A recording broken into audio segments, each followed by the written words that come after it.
What is going on, everyone, and welcome back to my channel. I hope you're all doing well. Now in today's video, I've got a brand new subreddit for you. It's r/WritingPrompts. It's a subreddit that I've wanted to cover for a very long time, and you guys will see why. The level of storytelling in this subreddit is honestly second to none. It is the best place for stories on the whole of Reddit. So if you're a fan of Reddit stories and, amazing stories in general, then this is the video for you. So to briefly explain what this subreddit is, pretty much a normal person like me or you will post a writing prompt into the subreddit, and then everyone else will comment their stories down below, using the prompt and manufacturing an amazing story below based on that prompt. So without further ado, let's jump into our first prompt, and this whole video will become clear. You've been in a coma for years, but the people around you worship you as a deity, leaving offerings and notes with wishes and prayers. You aren't a god. Time simply stops anytime you wake up, leaving you alone in a frozen world. You accept the offerings and do what you can to grant prayers. The wishes are scattered around my bed, smothering the wood like fresh snowfall. They, the people looking after me now, have left out bread and cool water, and I scrunch across folded paper, those unborn miracles, to the laid table. There is no one in my room, and I eat in silence, staring out the window at the still world, at the birds painted unmoving into the grey sky. I want to burn all the paper, go back to sleep as fire breathes heavy around me, sleep until the flames become my darkness. My wish is never granted, so why should any of these be? The first note I pick up is from a couple unable to conceive. The second, a parent with a terminally ill child. Third, a woman who has lost her lover. I sit on my bed and cry because I can't perform a miracle. Not for them or for me, and that joint sadness twists sharp and deep into my guts. The wishes were so much smaller long ago. When it first happened, when the car hit mine and my head shuddered off metal and then again off glass, I was placed into an intensive care unit. I woke to silence and stillness later that night. The nurses, doctors, patients, all on the cusp of movement and of living. But I could move freely and no one saw or reacted. I became a spirit haunting the corridors. There was a little girl, very poorly, sad, and alone in the same hospital. I read her notes. No family and no future. So the spirit stepped out of the shadows. I left the hospital and stole 100 balloons, cake, clothes, and dolls and tried to make a tiny miracle for her.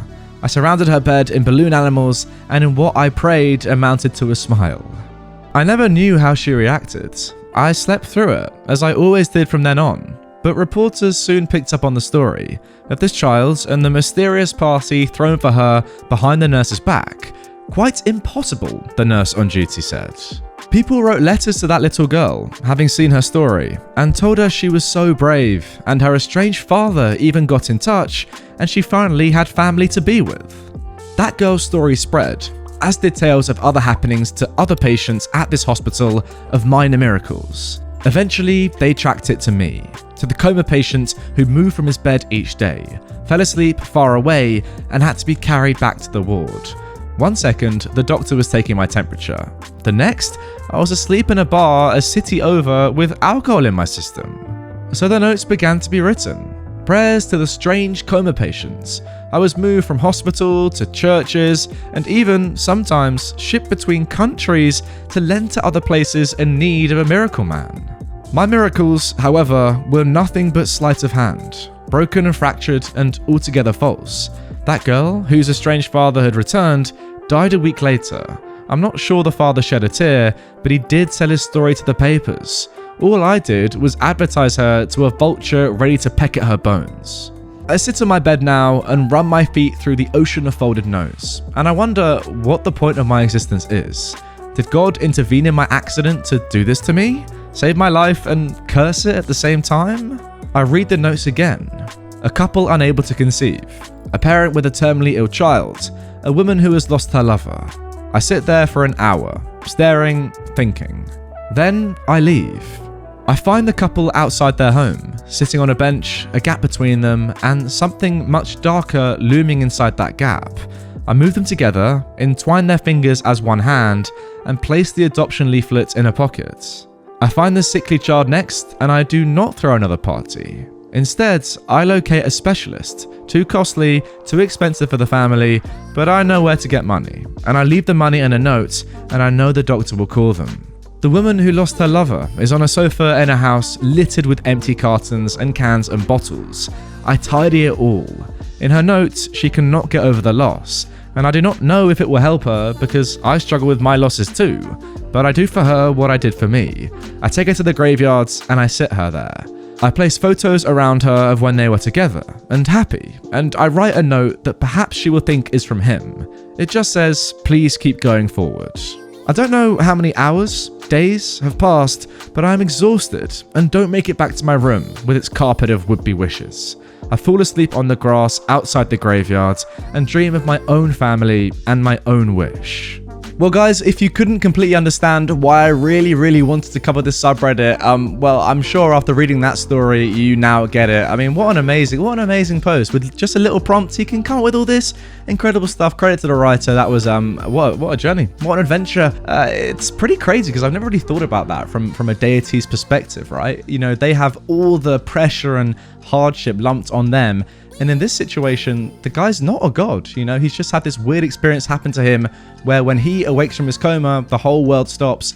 And then, yeah, he physically has to go and do all these things to perform miracles, which I guess seem like miracles to the average person who doesn't realize, I guess, that they're getting frozen in time when he wakes up from his coma. But yeah, kind of a heartbreaking story, to be fair, when you think about it. Wow, well written, a great read. I hope you guys enjoyed it. Let's get on to our second prompt. You have just been abducted by a UFO. While you were figuring out what just happened to you, a frantic alien bursts into the room. You have no idea how many rules I'm breaking, but my human studies final is tomorrow, and I need help.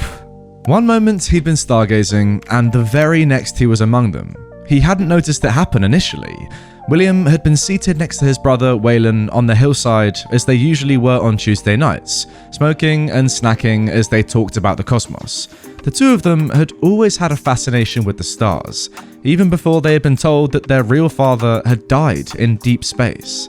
The two of them didn't necessarily want to become astronauts or astrologists in any kind of way, but they shared a quiet admiration once a week for the stars and the ghosts of stars that littered the violet dark tapestry woven high over their heads and far out of their reach. Until now.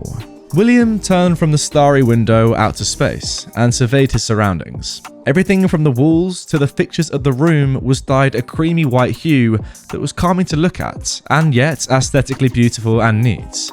He looked down at himself and then around the room for his brother. Waylon? He called out, a lost tone on his lips. Had he not been stoned, he might have been panicking. But it was good stuff they'd bought, and his nerves failed to get the better of him. Before he could form another thought, a small being crashed through the door. Its features were alien in every measure of the meaning, but William was still able to discern that the creature was in peril and distress. And then it spoke in English. You have no idea how many rules I'm breaking, but my human studies final is tomorrow and I need help. William looked down at the blunt in his hand with eyes wide before fixing his gaze back on his new acquaintance. Dang it, Waylon, he thought. This thing is laced with something else. The little being looked surprisingly similar to pop culture aliens, which tipped William off that this certainly wasn't real.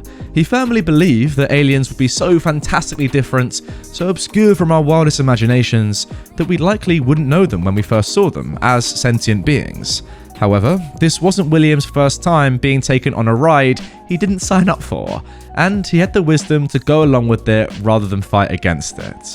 Alright, well, what do you want to know? He asked, before lifting the blunt back to his mouth, only to find that its flame had been extinguished. Well, the little alien began, lifting its long index finger into the air and swiping it as though he were using a touchscreen interface. An opaque green line trailed from the end of his finger, and he pulled it open as though it were a backpack and removed from it a clipboard with a stack of papers clipped to it, as well as what appeared to be a writing utensil. Can you tell me what you're holding there? What is its purpose? William looked down at the half-finished blunt in his hand and thought carefully before responding. We have herbs on Earth that, when burned and inhaled, calm us, relax us, and allow us to forget the things that trouble us in the back of our minds. For many of us, it allows us to break down creative barriers and think in a more unrestricted way. Wow, the little alien remarked as he jotted down a few notes. Can I try it? He asked. William couldn't help but smile. This is a little strong for someone who's never tried it before. If I had something more measured, I'd be more than happy to share. Oh, so there are different levels of inebriation one can achieve from the herbs, and furthermore, you're implying that your species can develop some sort of tolerance to it.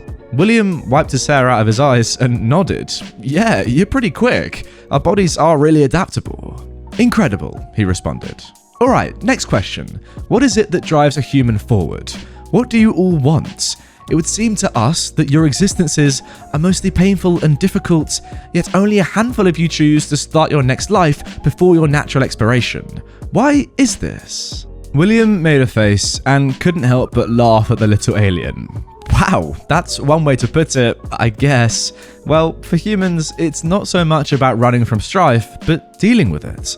There's a satisfaction in overcoming hardship, as difficult as that might be to believe. It's about the journey of life and the wisdom you gather from your many failures. I guess when it comes to what we want, it varies a lot, but I think all of us want love and security above anything else. The alien's eyes lit up at the response. Love, it cried out. Why didn't I even think to ask? He slapped his own forehead. So love is a word in your lexicon that we cannot understand. Could you elaborate? William pondered on this for a moment. To describe love to a creature that didn't understand it would be like describing purple to someone who was born blind. Love, William started with an ounce of hesitation. Words can't do it any justice, if I'm being honest. With your limited human lexicon, I would imagine it would be difficult. Oh, zip it, William said with a smile. It's an ineffable feeling, love. It's like wandering through a 100-mile-long desert and finally getting a drink of water, but for your heart. Love transcends all languages and borders. It's an affection for someone that runs so deep that you feel as though you can't do without the source of your love. I still don't get it, the alien said flatly. Do you love the other human you were spending your night with? I do, William responded without hesitation. He's my brother. I would do anything for him, and he would for me. Your brother? Oh, the alien said with excitement. I nearly forget that your people reproduce sexually. So you form lifelong bonds with your siblings? That's right, William nodded, as he turned and looked out the window at the constellations of stars that shined in distant space. We were born into the world with one another. We overcame the same hardships together, looked out for each other, and felt one another's pain when either of us was sad or anguished. Our mother named us William and Waylon because wherever there's a will, there's a way. The little alien lowered his clipboard and stared at William with soulful eyes. The two of us face our hardships together. We can weather any storm, scale any mountain, and cross the 7 seas so long as we work together. And although we lost our father when we were young, we still see him in every star and in every passing comet that comes across our telescope. That is, the alien began as he stared at William, that's the most undecipherable concept I've ever heard. Oh, come on, William yelled at the little being. I got all dramatic for you and everything. You seriously don't get it? No, it responded, swiping its finger in the air the same as it had before, and stuffing its belongings back into the void from whence it was pulled. But I really do appreciate your time. The being walked towards the exit and lifted its hands towards the red button on the wall. It pressed the button firmly, and red lightning shined upon the room suddenly. William looked around urgently, and then down to the alien. It looked over its shoulder and nodded. They were going to perform a vivisection on you, human. William gulped. That sounded a little too close to a dissection. But they can choose another human, I'm sure. Because when there's a William, there's a Waylon, right? Have a safe trip home, William. He smiled at the little being as it left the room. For even if the concept of love seemed alien to the little creature, its final act gave William hope that it would someday be the first of its species to understand. Wow, what an amazing story that was. I mean, it genuinely does baffle me how people can be so creative with just a little prompt like the one given, and then they just come up with an amazing storyline like this. I'm not gonna lie, I did have to look up what vivisection was, or vivisection, I wasn't completely sure, but by definition, it is the practice of performing operations on live animals for the purpose of experimentation or scientific research. So Waylon, you might be in a bit of trouble, mate. I'm not going to lie. And your brother William may have just accidentally caused the end of your life. But yeah, I mean, funny enough. It's a great story, isn't it? I really enjoyed it. Do you reckon that's how it would be for an alien reaction, you know? An alien interaction with a human? Do you reckon that's what it would be like? Let me know down in the comments below, guys. I want to hear your thoughts. Anyway, guys, that is going to do it for this video. I really hope you have enjoyed it. Something a little bit different on my channel. But, you know, I want to start experimenting with different subreddits. Stuff like this. I mean, you can't argue that this is probably the highest quality of storytelling that we've seen in a long time on my channel. Yes, it's a little bit different. Yes, it's probably less chaotic than the Karen videos and Karen posts. But, you know, I wanted to change it up. So, yeah, drop a like and comment down below if you did enjoy it and you want to see more. Because that is the only way I'm going to know if you guys, you know, want to see more of this subreddit. Obviously, I, for one, very much enjoyed it. So I really am hoping that you guys did as well. But yeah, that is going to do it for this video. If you want more right aware and you want to see more like this, then yeah, subscribe, let me know down below, and I will see you guys tomorrow for a brand new video.